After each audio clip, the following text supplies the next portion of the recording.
So again, welcome to today's webinar for the Communities in Transition webinar series.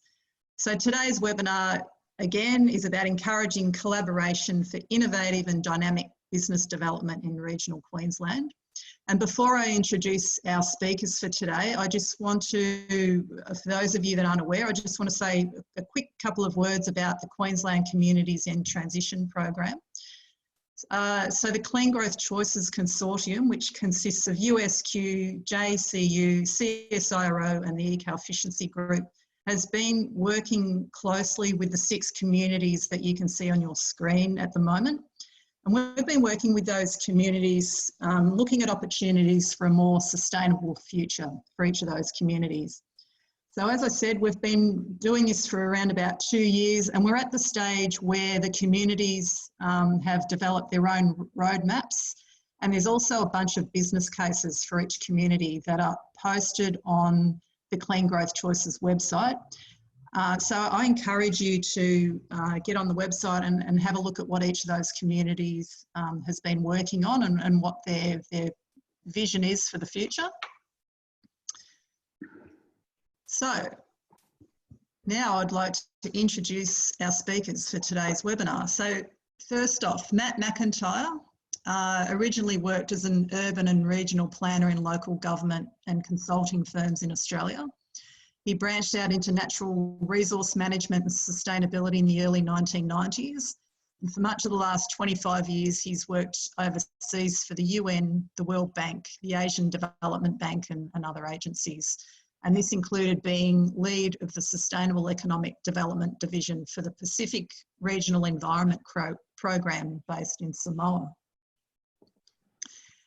Alicia Dunbar, who I'll just add is currently on another webinar. She's a busy lady and we're hoping that she's able to join us as we go on with this webinar.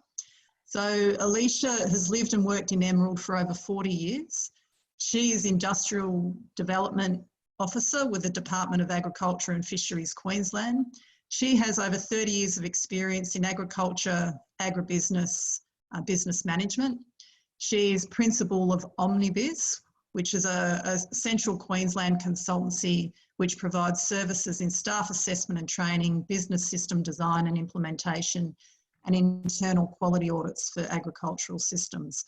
So I really hope Alicia can make it to the webinar. Okay, so just the format for today will run for around about 30 to 40 minutes. You should see a Q&A box at the bottom of your screen. And we'll take some questions at the end. So I will stop sharing my screen, Matt, and we'll switch and kick things off. See how we go. See how we go. We're all going to be Zoom experts, aren't we? if not already. Okay. This is looking good. It's come up, has it? This is looking very good. Yes. Yep. So if you can go like that. Yep, that's beautiful. G'day. Over to you. G'day everyone. Yeah, Matt McIntyre. I'm currently working on the advanced. Your sound's not too good, so maybe lean a bit forward. Okay, I'll bring that forward. How's that? That's better. Righto. Okay. That's better. Yeah. Look, I'm the Regional Innovation and Development Coordinator at the Central Highlands Development Corporation. I'm, among other roles, in charge of the Advanced Regional Innovation Program, the Advance Queensland Department of Innovation, Tourism Industry Development Program, which has been running since 2017.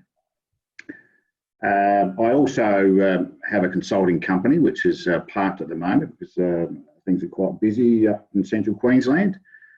I, as Penny said, I started off as a regional planner, urban and regional planner, but focusing on regional development. I, way back in the late 80s, went into natural resource management and sustainability. Very lucky to pick up some roles overseas. One of my key roles was the lead coordinator for the Sustainable Economic Development Division of SPREP. It's one of the regional organisations or government organisations in the Pacific. It has 22 country members. So a lot of my programs were delivered right across about 6,000 kilometres of ocean. So have been practicing various formats of virtual presentation. There's troubles with them all, so hopefully we don't have too many today. But the Food and Fibre Plus project has not officially been launched as yet. We're straight off of contract negotiation and received the first tranches of funds for initiating the project. Essentially, it came up through a very quick process that we were involved in through Advance Queensland. Towards the end of last year, a funding vote through the regional networking fund of the state government was availed to the 10 regions of Queensland for a competitive bid. We were lucky enough to get up with our bid, and as I said, we're just going through contract management. With our bid, we actually had a lot of buy-in through our project development cycle with neighbouring regions, the Mackay-Isaac-Whitsunday, the Outback region, and a bit later the Sunshine Coast. So the project's actually going to be over nearly a quarter of the land content of Queensland. But really, it's our project for the Central Highlands initially, and it's proposing a cluster network platform. The first 6 months, the actual project money is to look at the feasibility and the setting up, the potential setting up of that framework to cover the wider regions. So a lot of the work will be driven from the Central Highlands area, involving a lot of our network. But we will be having a governance system where the other regions have roles within an advisory panel and also as the delivery partners. So looks like this has gone into its own little format here, Penny. I thought I'd stopped all that, but I'll have to go back up and talk quite quickly. Look, that's okay. Just for yourselves there, I'm just going to have to do this manually. I had turned those off, those transitions, but for some reason it's come back on. Where we are, I've just got a bit of a map there. Quite a lot of you from Central Queensland will know where we are, but essentially the Central Highlands is some 250 k's inland from Rockhampton, or the Emerald, the centre of the Central Highlands. It's quite a large area. It's nearly 60,000 square kilometres, and just to put that in context, Tasmania is 68,000 square kilometres. So it gives you a rough idea how big our region is. With the map on screen there, just to get your bearings, we have the big east-west connection through this way, from Rockhampton out to Longreach. There's a north-south connection through Capella, Clermont up to the north. And also, I can't see, there's a little screen in the way, but the connection through the Mackay region up to the northeast. The main road down through Rolleston goes through to Roma, which becomes that inland route right through New South Wales. So it's on a junction of major roadways and supply chains. We have rail as well that comes through to service the mines, with the 11 operating mines in Central Highlands through to Longreach as well, and up through Capella. So in terms of the key supply routes, that map's probably the best we have for today. Our partner regions here, as you probably, a lot of you know, there's about 8 different ways that the regions split up, Queensland split up into regions. What I've just done here, I've just put a bit of a polygon over the part that involves our partner regions. The Outback further west with work managed through Rapid, based in Longreach. You have the Mackay-Isaac-Whitsunday region to the north of us and to the coast. And that's a lot of the work that we'll be doing with our colleague organisation up there, GW3. The Fitzroy region takes in the Central Highlands and the broader Fitzroy, which is my program area, which includes the Gladstone, Regional Council, the Rockhampton Regional Council, Banana Shire and the Livingston Shire Council. So where did we start? As I mentioned, it was a vote of money that came out through Advance Queensland. The aim of the government was to get better attraction of innovation and regional development through working between regions. It was the sole purpose of that vote of money. It was very timely for us because we had been working through our regional network, a steering committee, advocating through channels to Advance Queensland and other state players like the Department of State Development. Some of the work we need to do is look at supply chains that were even bigger than our region. For instance, we have at times over 1 million head of cattle in the Central Highlands part of Fitzroy. Rockhampton, sometimes brags a bit about being the centre of the cattle industry in Australia. But out west too, the supply chain, delivery chain for the cattle industry, reaches to the Queensland border, the Outback. So there's, if we're just looking at the supply chain, the choke points of where work needs to be done, we're actually looking at an area of nearly 1/3 of the state. So the idea of regional collaboration for us was not new. It was good for us to be fairly well prepared through the network we'd set up through DAF to look at some of the problems with governance and looking at program delivery across boundaries. I'm not going to speak to all the slides, so I will be advancing through. I'm sorry this is confusing everyone. It's playing by itself at the moment, so I'll try and control it. So just why are we focusing on food and fibre? Mining is a big industry. It is the dominant industry. It's about the 60% of our economic output from the region, which is probably pretty obvious being in the central Queensland, the coal belt, that coal belt area. But agriculture is about 40%, it's about 38%, I think, of our economic value within the region. Now, this is Central Highlands stats only. It is a very good agricultural region in terms of grazing and cattle, but also in high value crops and horticulture through the irrigation systems. We have some major transport routes, as I mentioned before. We have relatively new developments like the CQN land port at Yamala, which is set up as an intermodal hub to combine both rail, trucking and other forms of product delivery and supply chain networking. We do have very high cost and power out here. There are 11 solar farm projects. There was one or two built and others being built but put on hold, mainly because the hold up is our connectivity and capacity of the power infrastructure. Connectivity for an area which is producing nearly over 8 billion GRP in terms of economic development. We have very poor connectivity in most of the Central Highlands and more remote areas of the other sub-regions. So connectivity is very limited and mostly centred around the main town centres, the key one being Emerald. This is going to confuse me, let alone other people.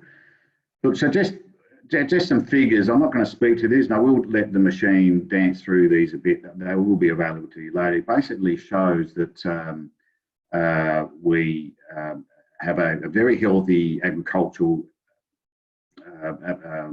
environment here in the Central Highlands, covering cereal cropping, pulse cropping, horticulture, irrigation, various irrigation, high value crops as well. So why Food and Fibre Plus rather than just the food and fibre, the agricultural focus that programs elsewhere have done is that we and looking with our project development team, which consisted of a lot of the industry development officers at senior level within the Department of Agriculture through the wider Fitzroy region. most of those players, as well as their colleagues in the Mackay-Isaac-Whitsunday and elsewhere, were looking at the need to, like we at CXDC, the need to diversify our economic base to increase the resilience of the small, medium enterprises, small industry, boosting up tourism, basically broadening that economic base. So when there are downturns, there's a bit more of a cushion, and also when you develop a wide, diversified economic base, you provide the cushion to economic shock. So, and mainly and the other advantage too is that you have a broader system base where you can stop the leakage, the financial leakage that occurs when you have, 2 or 3 dominant industry sectors. So the team, as I said, there was a lot of work beforehand and done by others for the various parties involved in the project design. It had to occur very quickly. We found out about the opportunity towards the end of October 2019, and submissions were due on the 6th of December. So we basically had about 5.5 weeks to get players together with similar interests to look at improving the opportunity for innovation and economic development over that broader Fitzroy region, and then to liaise and bring on board our neighbouring regions who had similar interests. So what we knew from prior work within Central Highlands, for instance, but also our neighbouring regions and the GW3, the Mackay-Isaac-Whitsunday region, is we have supply chain problems. There are some choke points. There has been a lot of development assisted by coal development over the last 20, 30 years, or as far back as 40 years, but there are still choke points. We have a massively growing gross value product from agriculture, for instance. So there are some choke points in that supply chain. And we felt that, that this is the team, I'm speaking on behalf of the broader team, that there were value opportunities that were going missing in not understanding our own supply chains and what the value-adding points of interest could be along the supply and value chains.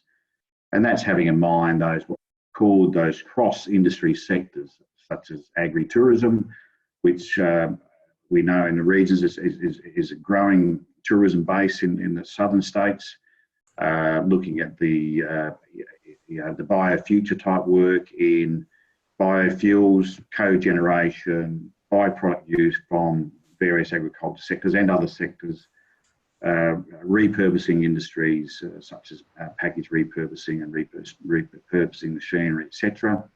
Better innovative use of water and water security. So that was sort of some of the documented and discussed drivers behind our work and our need and view that some type of networking collaboration, for a broader regional collaboration network is required. Now, in addition to that, before I go into supply chains, in addition to that, we've also got national, global influence as well with the climate change, pressures on water security. You've got global changes in people's society expectations as far as sustainability, expectations of what they want to experience through tourism. Tourism now is more about managing expectations and people's wanting to be to experience places and people rather than just visit and take photographs. So there are other broader drivers as well that we need to contend with. Supply chains, probably the best cross-regional map we have of a pictorial of our main supply chains. As I mentioned at the start, there are some choke points. We do have some need at times for back handling of grain, for instance. We do. That's been recognised in various reports by our consultants for Central Highlands, but also for the Mackay-Whitsunday region as well. So I just had to shift some windows there because it was one of my words. So like Industrial Revolution 4, which many of you have probably people talk about is before us. It is another driver for change. So some is a shock to people, but there's a lot of stats there to show that where there is more automation, that, depending on what industry sector you're looking at, that there's a 1 in 7 multiplier for more jobs elsewhere in that, the automation world, in technology. And also, it's good for us to map out what's going on and the effect on supply chains and value chains of some of those technological and industrial changes. For instance, I'll just put one example up here, is the roll-on, roll-off loading technology now for ships. Basically, material gets to port and rolls straight onto ship, or imports come in and roll straight off. So for us, and those in the innovation game, and obviously a lot more in bigger industry, it's probably better at the industrial technology visioning themselves. But it opens up the need to look at also, if you've got that type of technology happening at one end of the supply chain, you need to go back up supply chain to see where there might be future opportunities in the supply areas, in the production areas. And for instance, I know there's some research down in Victoria looking at the roll-on, roll-off possibilities on farm. Already you have farmers storing a lot more of their grain and pulses on farm rather than immediately selling. And for marketing reasons, you've got a change in market. There are particular buyers now rather than just bulk buyers. So you're seeing a lot more storage on farm. You're seeing technology now, obviously, with harvesting over the last 10 years, where you have chaser bins and harvesting machineries going full time, 12, 15 hours a day, 30% saving in the cost of reaping cereals, for instance, a bit more back work in shifting grain on farm before on truck to rail or port. So some are looking at the advancement of that roll-on, roll-off technology where you do away with chaser bins. You only have that one movement, one machine. That basically the railway carriage is the same bin that is the chaser bin, that is the corner paddock bin, which is then just automatically picked up by a prime mover and taken to port. So there are some of that visionary technological developments in the future, but it's good to be aware of where those supply chain technology changes are going to be for us, because then we should be trying to maximise the opportunities of value within our more remote regions. Excuse me, Matt, it's sounding pretty good, but if you could lean a little bit closer to the microphone, okay. It would be even better. Thank you. Puts pay to our sound test, doesn't it? Thanks for that. Okay. So supply chains, as mentioned, there's some good work also that's come out of Mackay with the agribusiness supply chain mapping. Just a bit of a pictorial done by them there. Their concern from their mapping is that while they have the cattle and agricultural production, there's a lot of leakage. A lot of the meat processing happens outside their region. There's a lot of cattle driven through, for instance. So they're not picking up the fattening up process of stock within their region. So good thing about supply chain analysis, you'll work out where those leakages are and those choke points are where you may need to change, either through market-driven or innovation development. So I suppose the message there is that the same issues we have, our neighbouring regions have. We had a short term to get the project together. We're pretty conscious that the Outback has similar concerns about the value adding and supply chain development. Just one thing on supply chain mapping, it is quite a useful. Some you'll see in literature will bag supply chain analysis saying we should be more about the value adding side of things, which is my opinion, this is only my opinion, is that we should be doing both, because the mapping a supply chain has been going on for some time. Value adding, yes, also probably the last couple of decades, but one feeds in the other. And I've just got a bit of a pictorial, taking some work from Mackay here. with the mapping out the supply chain.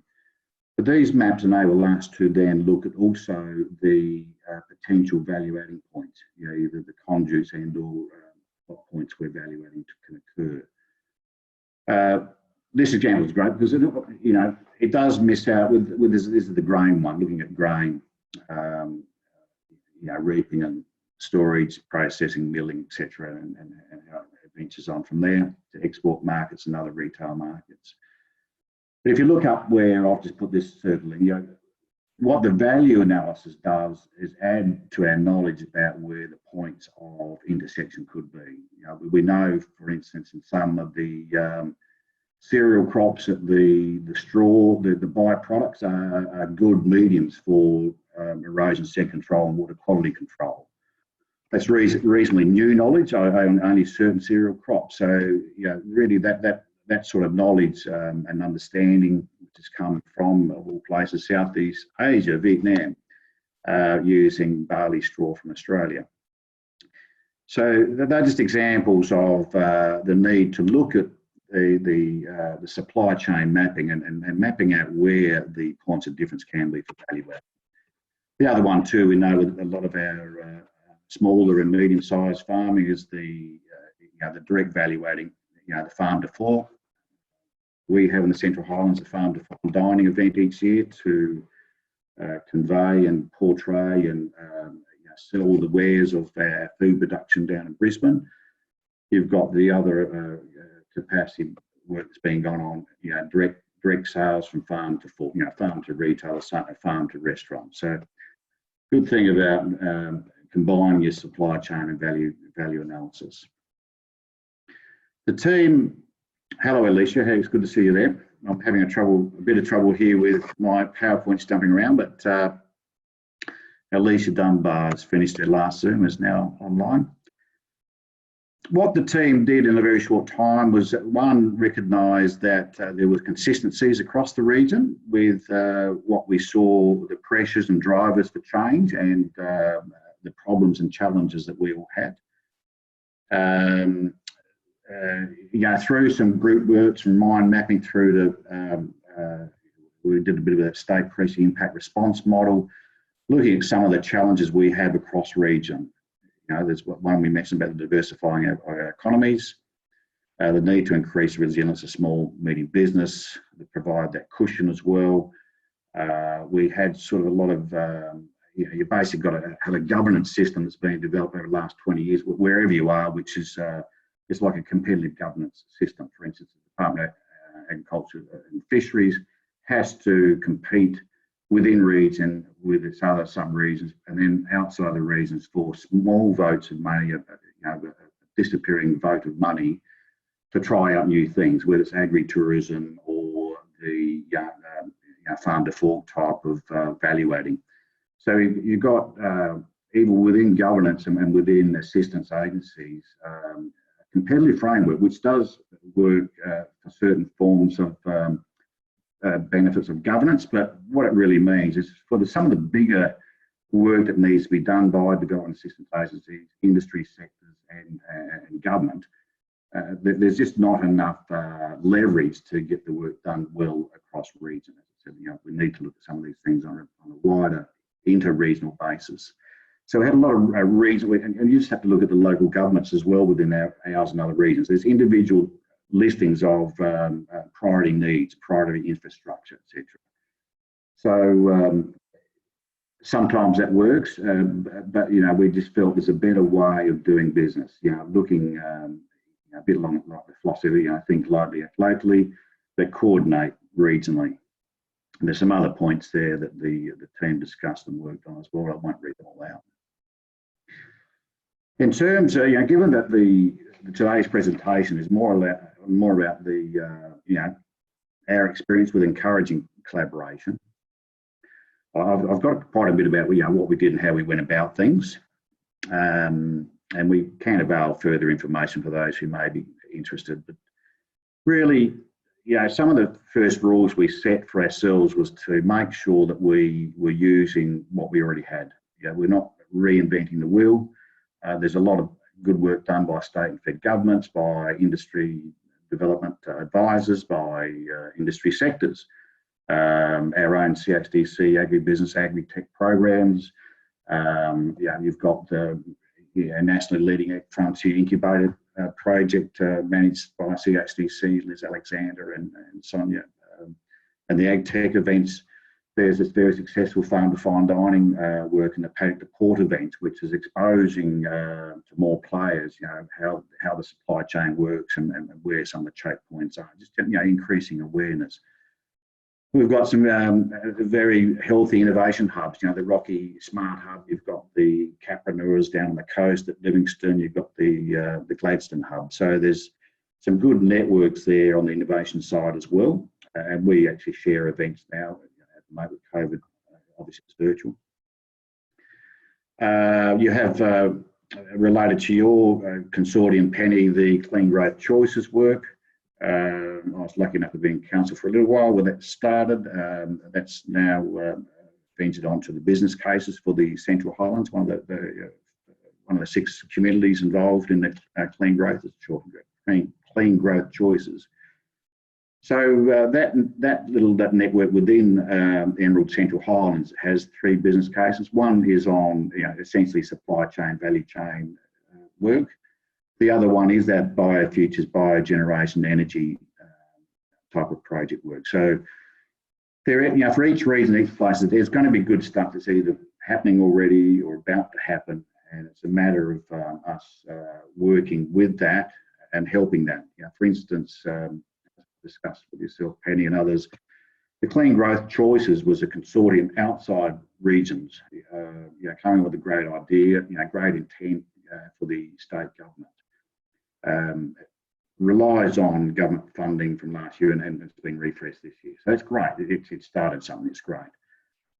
But we all know next year it may change, so you lose that connectivity, the longevity, the consistency with work. As I said, some of the drivers for where the project team started, they were finding that in a lot of fronts. One little region was doing work on agri-tourism, the other a year later was doing something. It was all subject to funding and interest of powers that be that day, or that period of time. So with 2 things, there is a lot of good stuff out there as far as strategising, capacity centres and capacity development work. But there are a lot of things that fall through the cracks. And the group felt things like agri-tourism, which the local DAF and regional DAF had documented the need for and the reasoning for going back 10 years. So there are things that fall through the cracks. And that's what we wanted to pick up on, and the new push, a bit pushed by Industrial Revolution 4, but also high energy costs in the Central Highlands, for instance, the looking at the alternate grid system, biofuels, cogeneration and all that type of stuff. So there are things that get inconsistent or not in the past, not long-term commitment and ability to leverage ongoing funds. So the other thing we wanted to do, and I suppose this goes on some of my work I've done elsewhere overseas, is look at, we want to not work in silos, but we tend to, because we report to economic indicators from GDP, GRP, and all that type of thing, we tend to segmentise our industrial or economic sectors. So what we've got to recognise is there is especially in Europe, there's a rebirth in that sort of cottage industry, that smaller industry, the cross-industry sector growth. And you can include things like the biofuels in that area. You're looking at tie between byproducts of agriculture and energy production for industry, for instance. As I mentioned before, byproducts of cereal grain that can help with water quality management. You've got automation in machines that you can now, with Internet of Things, you can do your algorithms and make old farm machinery generate your waterways in the right shape and right form for the flood levels that the landscape dictates. So there's things that fall through the cracks, but there's also not a rebirth, but a growth in that sort of cross-industry sector.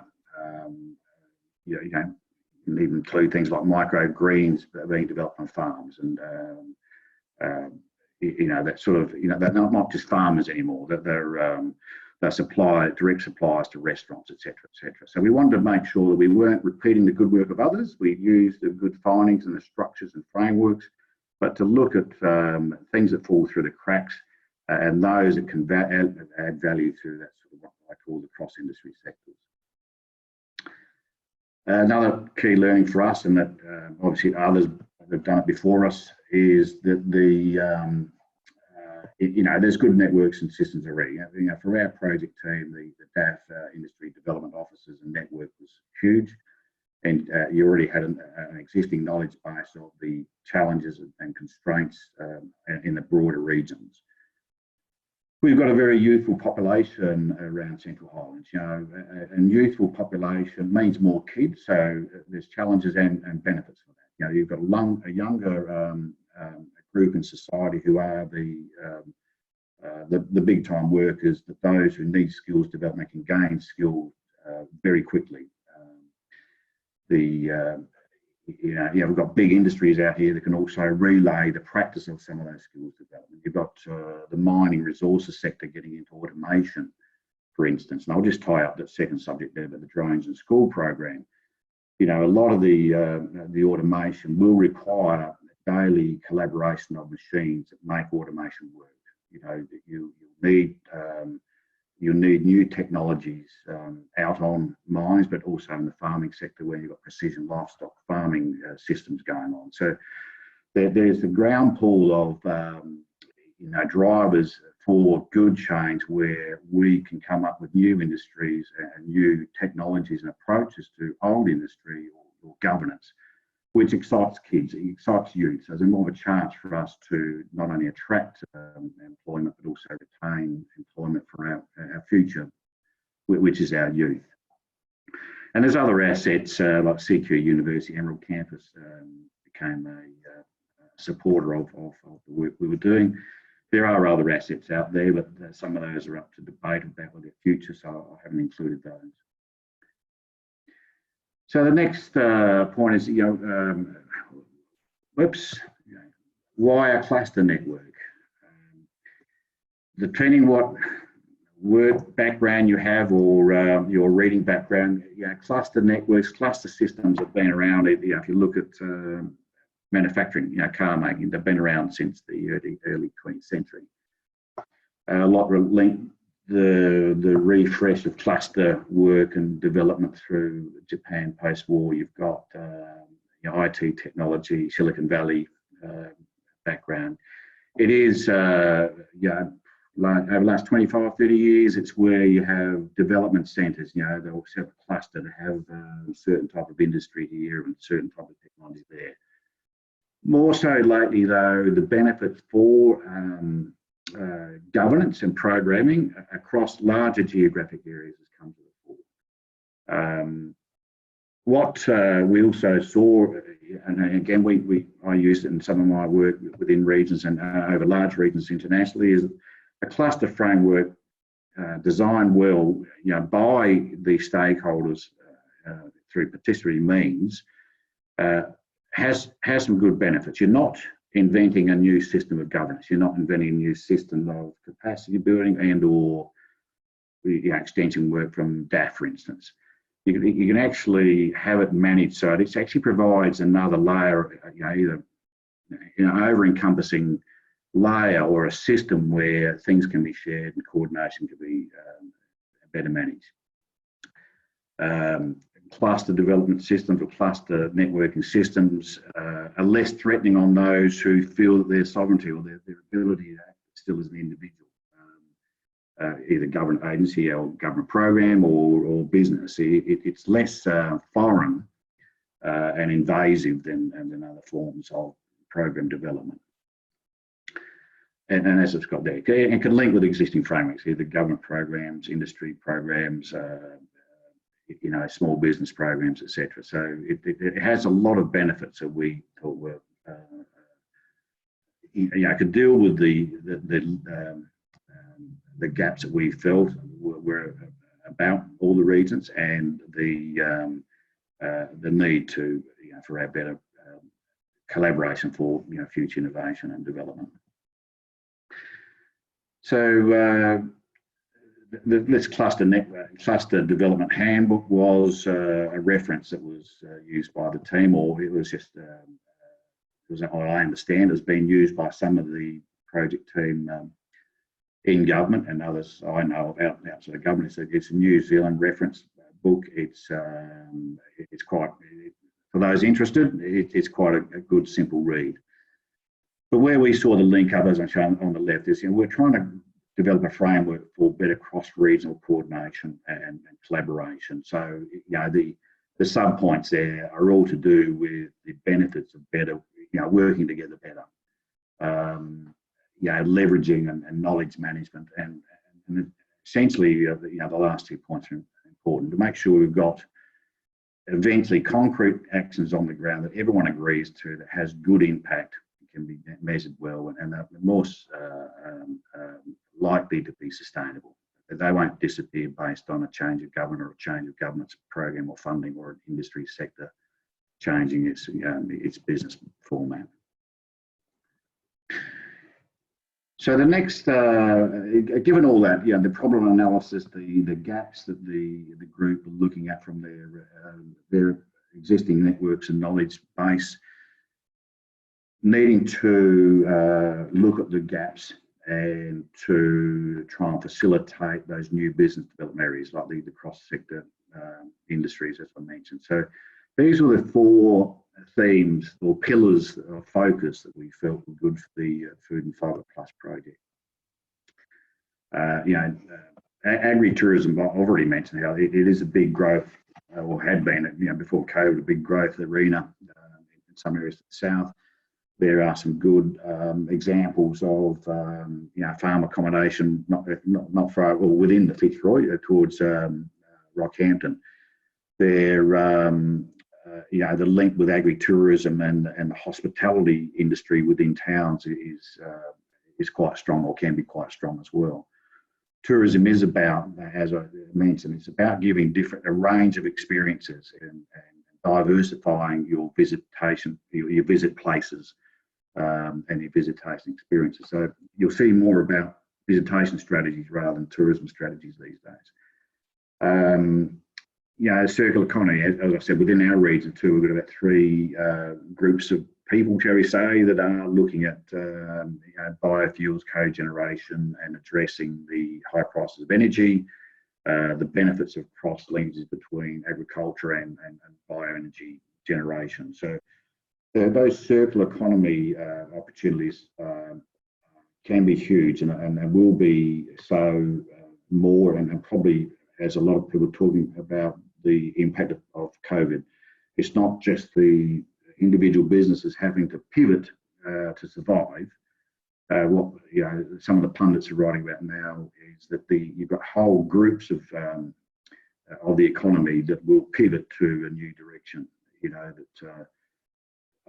won't all get climate change as real flags next day, but they certainly will look at their longer term resilience as a community of businesses, put it that way. So there may be some new ways. Business as usual is going to be different in the future, I suppose. It's what a lot of pundits are saying. And it's important too, circular economy, we hear a lot about waste energy. That's great, but we've got to realise too that the circular economy is not just that. There's a lot of other links to the circular economy world. You've got, as I mentioned before, byproduct use from a reasonably medium value crop regime that has alternate uses which can be high value. You'd be staggered about the amount of money we spend getting coir logs from overseas, southern India, for instance, where we've got actually fibre which does the same or similar, even better work as mats and or use, as I mentioned before, the use of barley straw in reducing algal growth in water ponds and water basins.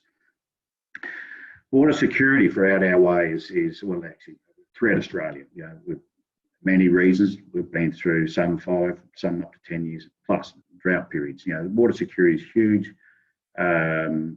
within region, we're close within region, we have industries, both industrial industries, centres that are becoming threatened by not knowing what this water security for the region is like. There's new smarter things we should be doing. We know we've got out our way, we've got Lake Fairbairn, the irrigation system, smaller systems linked to that around the Emerald Blackwater area. You've got the Rookwood Weir development that is going ahead now. There's some talk about, for security, about is there a need to link that. But we've got to look at those type of things. It's not just another water supply pipeline, but actually tie that to the future beneficial and value-adding uses of the land about that area.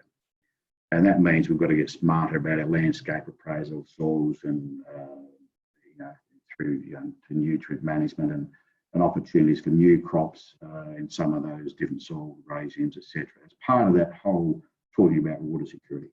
The use of voids, mining voids, etc. Is it economic over time? Does it impact the water balance of on the NRM side of things of the Fitzroy Basin? So it is a big area of work. A lot of times, it was felt that it has flashpoints. Someone does another big study, and sometimes it's politically driven and it has a certain message, and it differs from the opinion of the last one from last year. So it's one of those things that needs to be, in our region, the Fitzroy, it needs to be looked at that landscape scale and at various levels of scale down to the absolute need to tie up water security to enable good industry development that's before us. And there's some great examples not far away from Emerald where it's needed. The resilient landscape approach, inclusive of regenerative farming right through to advanced Internet of Things, AI type work with land development, land farm development and value adding of specialised crops. That's also an opportunity area, but so too, and can be tied to carbon sequestration and the carbon trading system. I'm actually a technical advisor for one of the global systems run out of the University of Edinburgh. That's particularly designed for very poor farmers and very poor countries, but it uses the same methods that are now overused in Australia. So the federal government's changing its rules about the methods for calculation of carbon. Soil carbon's going to be a future big one, but so is blue carbon. We have wetlands and we have water bodies and water systems in the region. So there are co-benefits from building resiliency in landscape, but also ensuring that you've got means to not only provide an economic return for some of the work and advancement of the land management, but importantly for a lot of our farming sector. And I must say, I have brothers who are farmers, and I still have to get down there shearing sometimes. One of the things we know, and we often talk about, is within 10 years, the farming sector, more so from global press, it will have to start accounting for its emissions. Now, that's a huge burden on farmers, especially some, in drought for long periods. But the philosophy being, if we get on the front foot and look at the benefits of increasing the water security and land security by tapping into cross-sector industry development and evaluating and securing the nutrient raisings of our land and our water and the water security, they're all activities that can get a carbon credit. So you can get on the front foot for what may be a major trauma for farmers with the advent of mitigation accounting at farm level. So it's that co-benefit thing. It's not just a green issue anymore. Europe have always seen climate change, for instance, as a social and economic matter rather than a green army issue type thing. So look, there are new, smarter ways we need to be thinking along those lines. Getting into some of those cross-sector land management issues will, for instance, be the catalyst for retraining of our youth and others within region on things like sustainable land management, on local provenance, native species generation, collection, growth, selling. You've got the mining industry that has to now get into whole of life mine planning and land and stage land rehabilitation. So there's that cross area ability for providing lands for carbon credits, but also generating the seed bases, the land bases where the resources are required for land rehab over huge areas. We've talked about the thematics. What's important, and again, this is from experience that was within the DAF team and mine from overseas too. People will look at setting up networks collaboration only dealing with the main themes. Okay, we're going to address drought, we're going to address erosion sea control, we're going to look at tourism development. But the consistent thing that's required with any partnering network, collaboration network, is what I call the institutional processes, but others in the team call it the processes for operation. And those matters there, I won't read them out, but those matters on the right-hand side there will be consistent matters that you'll see written up in even government programs for better collaboration of whatever. There's minimum number of elements that are those processes which enable operation of whatever you design. And enable the institution down to ground level, so that these become the ingredients of what the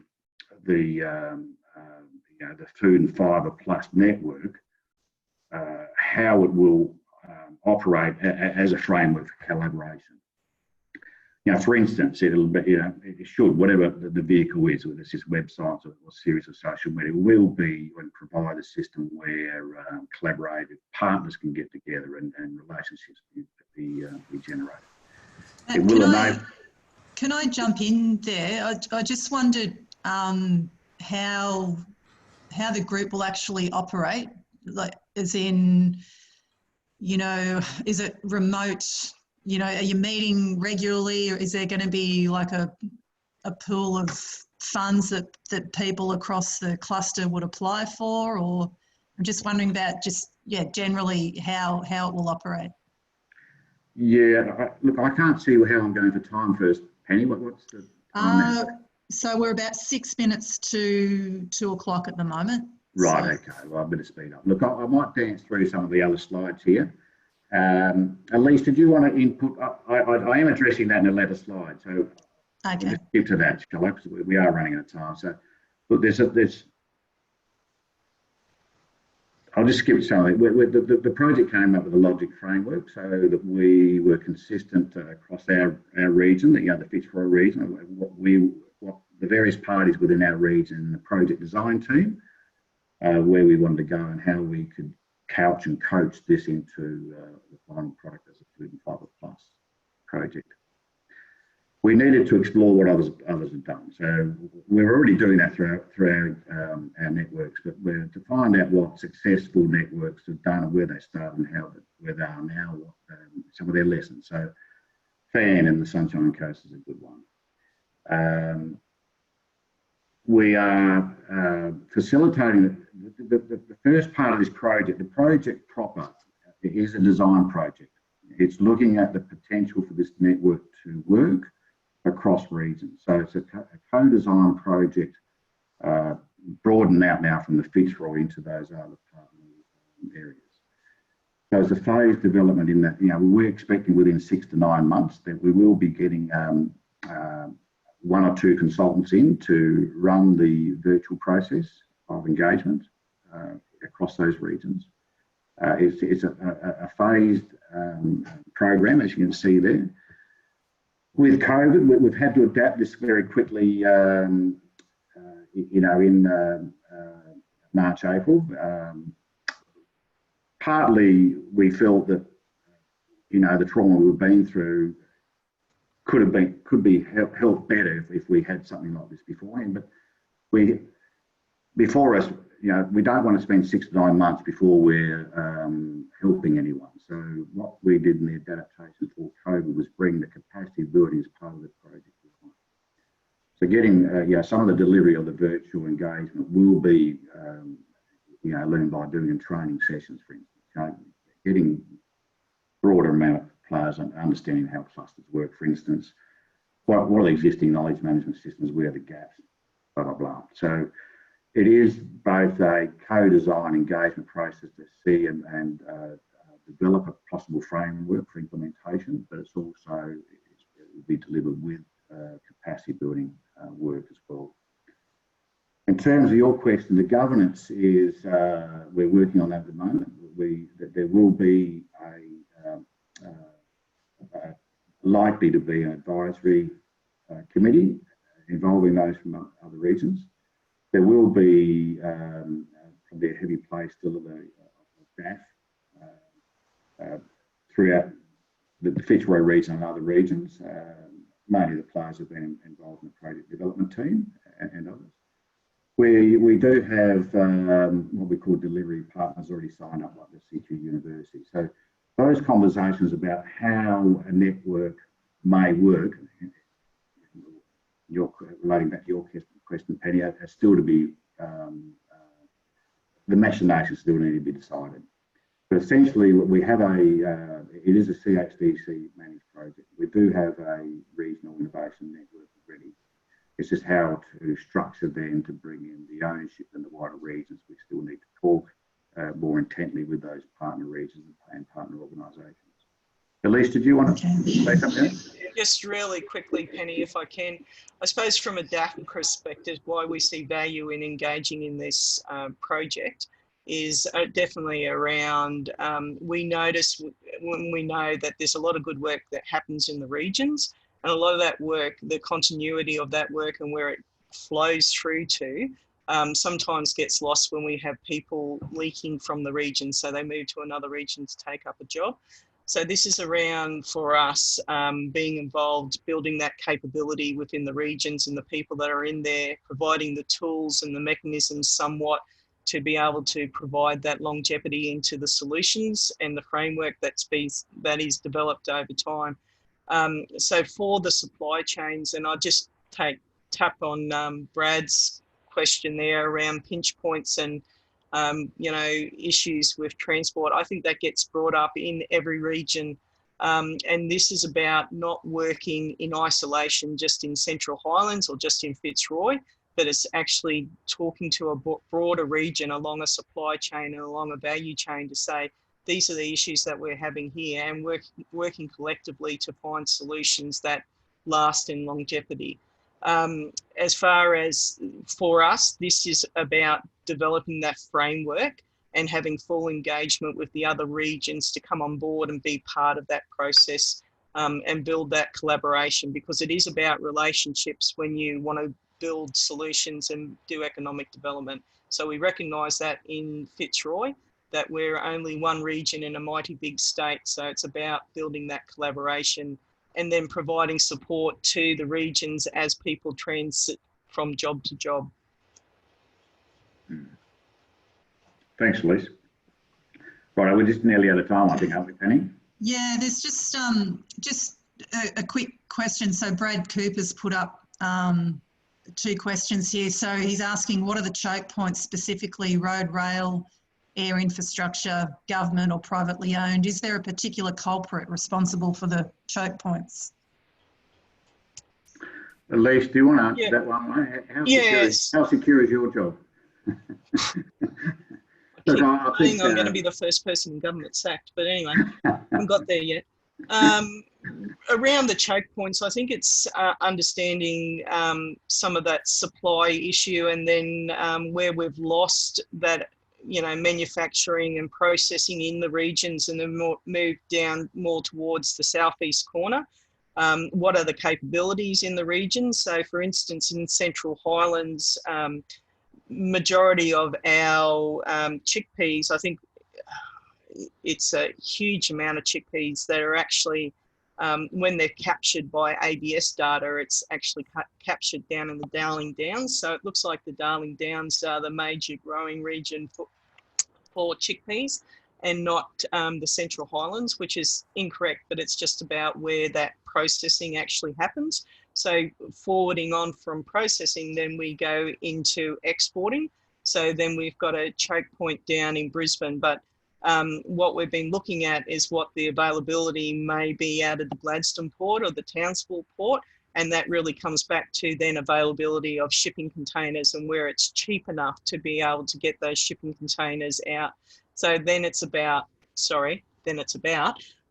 building the understanding of what the industries are in the region and actually how much is, I suppose, raw product is coming out of these regions and what the opportunities are to rebuild those supply chains and that value add propositions in the regions.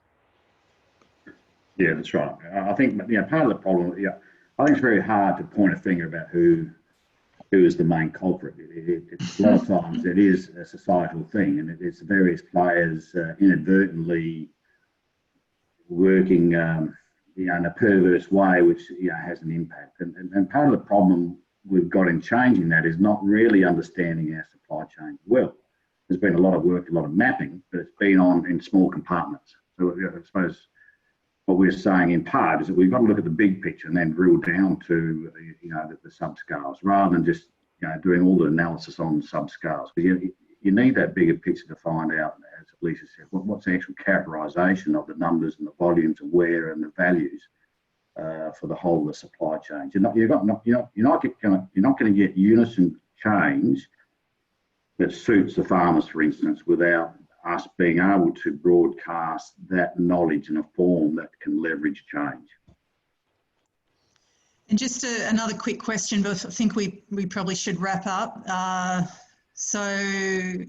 We've got another one that's dropped in as well. So if the supply chain is under pressure in a normal year, how much strain and disruption has the pandemic placed on the network this year? This is from Brad Cooper again. Yeah. Actually, I see Robert Nissen's on there, and he may be able to, if you can unmute Robert. So he's my equivalent over in Mackay, and he's part of this project as well. Rob might be able to provide some content there. Unfortunately, I actually have to leave the meeting now because I've got to go to an LDMG meeting. But if Brad needs an answer to some of those questions, what we can provide is some context back to him via email if you want to. But I'll leave you in Robert's capable team. We've got Robert Nissen. I hope we're not putting you on the spot here, Robert. But if you've got the mic, if you want to answer that question, would you like me to repeat it? Yeah, you can repeat it, please. Oh, okay. So this is actually the original question was from Brad Cooper. He was asking about if the supply chain is under pressure in a normal year, how much strain and disruption has the pandemic placed on the network this year? There is considerable pressure placed on our supply chains, and this is in various levels in various areas. So if we look at our linkages overseas, there is considerable disruption occurred there. So where we used to have high value product moving fairly quickly around, Australia now is operating on 5% of its normal airline capacity. We're down 95%. So there's substantial disruptions have occurred there. Locally here, we've had substantial disruptions also in our air capacity within Australia. Initially, as areas closed down overseas, the supply chain started to, what you would say, non-function in shipping. The shipping then managed to get back on its feet under the conditions that were imposed upon it, so 14 days quarantine.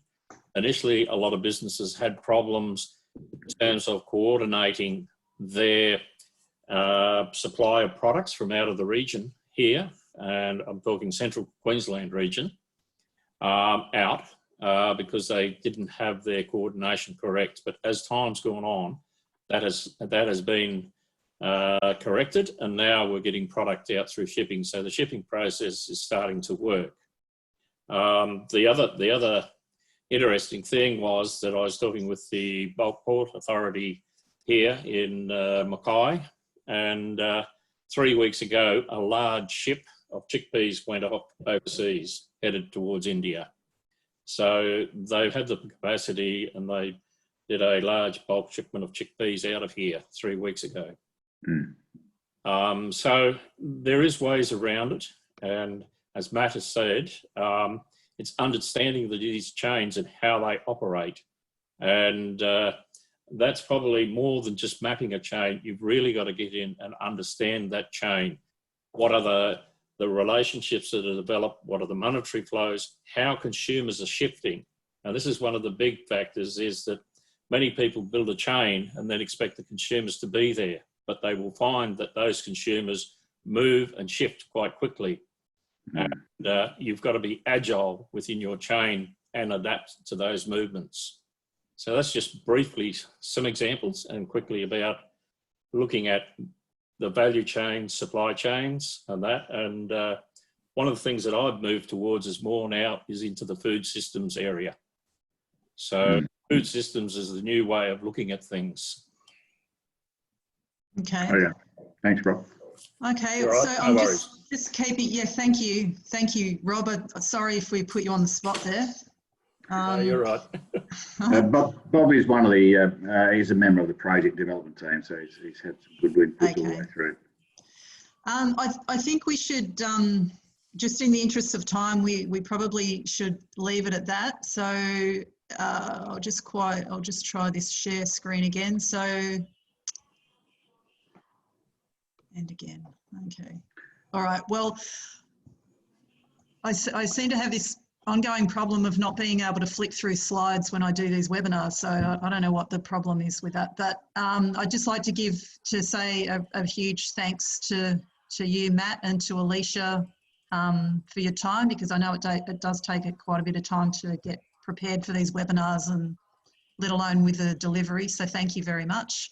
For the people that are watching and listening, please send any questions that you have through to us, and we can follow up on any questions that you have about the Food and Fibre Plus cluster.